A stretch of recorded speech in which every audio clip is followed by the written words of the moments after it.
Gardner, how have you seemingly stayed so level, so even week to week when the situation has changed so much at this early part of the season, and now you know moving forward, this is your team for the remainder of the year?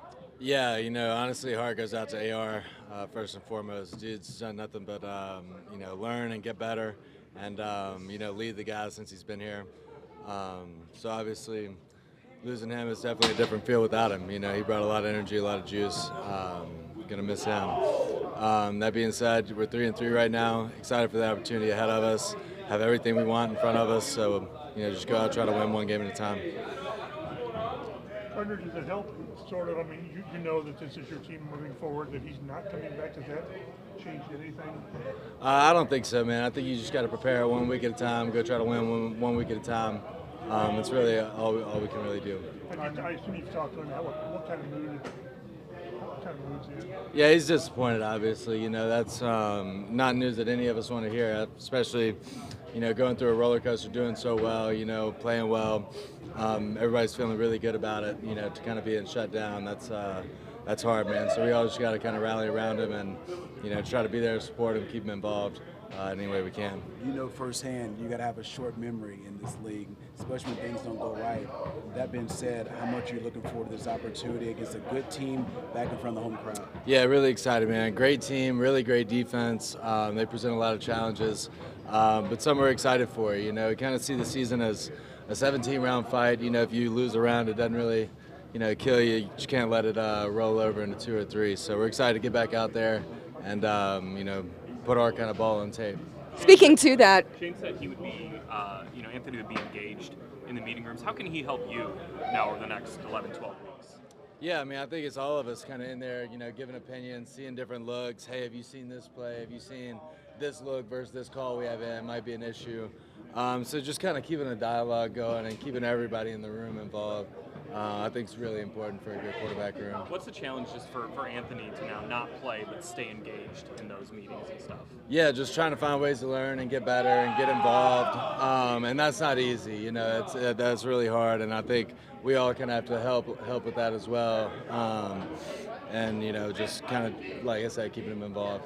as you guys got back into the building on Monday, started to get to work on Cleveland, what's the sense of urgency that you guys feel to capitalize on another opportunity getting back home? Yeah, no, it's huge. Obviously, when you go out and play like we did last week, you got a bad taste in your mouth, excited to get back out there with a great challenge in front of us, an opportunity to really turn things around and play the way we want to play. Gardner, at every turn you've said this is Anthony's team, even before the season started. In his limited amount of snaps this year, what do you think he showed to just validate that from your perspective? Oh, man, I think, I'll take the Rams game, for instance. First half, we couldn't get anything going. Whatever it was on offense, it just wasn't working.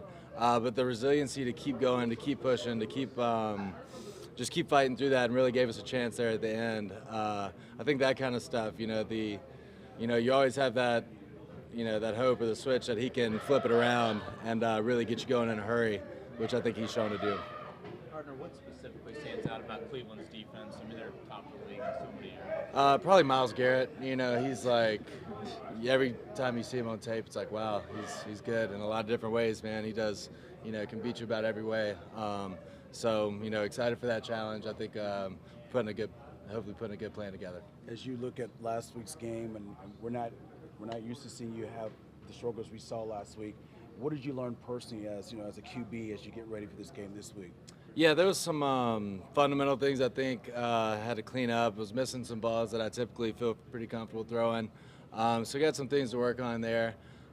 Decision-wise, understanding how our defense is playing and giving them a chance to win the game as well, and not really taking it out of their hands. So just kind of, back to what we do, back to making a good decision, play at a time.